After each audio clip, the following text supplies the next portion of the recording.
মানিকগঞ্জে আইন না মেনে ফসলি জমিতে গড়ে উঠেছে একাধিক ইটভাটা। এতে মাটির উর্বরতা নষ্ট হচ্ছে।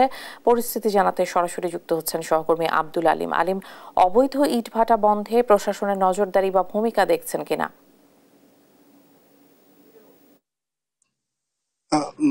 মানিকগঞ্জে ফসলি জমিতে গড়ে উঠেছে অসংখ্য অবৈধ ইটভাটা। এই ইটভাটাগুলোতে 3 ফসলি জমির যে উর্বর মাটি, সেই মাটিগুলো কেটেই কিন্তু তৈরি করা হচ্ছে এই সব ইট ভাটায় যে ইট, সেই ইট। তো আমরা প্রশাসনের সাথে কথা বলেছি যে তারা যেটি বলছেন যে মানিকগঞ্জে 114টি ইট ভাটা রয়েছে, এর মধ্যে 30টি অনুমোদনহীন ইট ভাটা রয়েছে, আর বাকি যেগুলো রয়েছে সেগুলো যে কাগজপত্র কিন্তু হালনাগাদ নেই। তো আমরা এখন অবস্থান করছি মানিকগঞ্জ জেলা সদরের আটিগ্রাম ইউনিয়নের যাদবপুর এলাকায়। তো এই এলাকায় যে ইটভাটাগুলো গড়ে উঠেছে, এই ইটভাটার মাটি কেটে কিন্তু ফসলি জমি কিন্তু ধ্বংস করা হয়েছে। এই এলাকায় যে 3টি মৌজা রয়েছে, 3টি মৌজায় কিন্তু মাটি কেটে এটা ডুবা নালায় তৈরি হয়েছে এবং এই ফসলের উৎপাদনে কিন্তু চরম হুমকিতে পড়েছে। তো আমরা পরিবেশ অধিদপ্তরের সাথে কথা বলেছি, তারা যেটি বলছেন যে তারা এই অবৈধ ইট ভাটাগুলো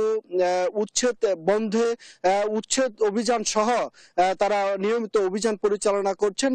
তারা ট্রাক এবং যে মাটি কাটার ভেকু সেগুলো তারা জব্দ করছেন এবং জরিমানাও করছেন। তো স্থানীয়দের দাবি এবং কৃষকদের দাবি যে যেভাবে অভিযান পরিচালনা করছে, এতে ইটভাটা বন্ধর কোনো কার্যত পদক্ষেপ তারা দেখতে পাননি এবং তাদের দাবি যে এই অবৈধ যে ইটভাটাগুলো রয়েছে, এই ইটভাটাগুলো যেন অচিরেই বন্ধ করা হয় যাতে ফসলি জমি রক্ষা পায় এবং ফসল উৎপাদনে তারা যথেষ্ট ভূমিকা রাখতে পারে বলে তারা দাবি জানিয়েছে। তো আমরা কথা বলেছি মানিকগঞ্জ সদর উপজেলা নির্বাহী কর্মকর্তার যিনি রয়েছেন তার সাথে। তিনি যেটি বলছেন যে গত সপ্তাহে এই আটিগ্রাম ইউনিয়নে অভিযান চালিয়ে 3টি ট্রাক জব্দ করে এবং 2টি ভেকু আটক করে এবং 3 লক্ষ টাকা জরিমানা করে। তো এই জরিমানা এবং ট্রাক আটক করেও কিন্তু দমাতে পারেনি এই অবৈধ ইটভাটার কার্যক্রম।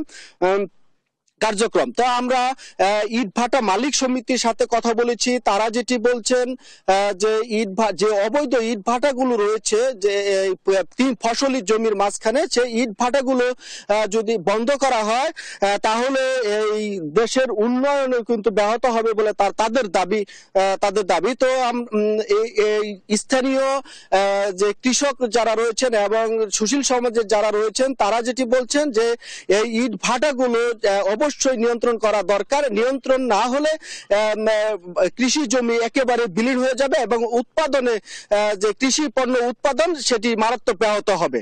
তো এই ছিল আমার কাছে মানিকগঞ্জের যে অবৈধ ইটভাটা কৃষি জমিতে তার সর্বশেষ খবর। আলিম, অনেক ধন্যবাদ আপনাকে। মানিকগঞ্জের অবৈধ ইটভাটা নিয়ে বিস্তারিত জানছিলাম সহকর্মীর কাছে।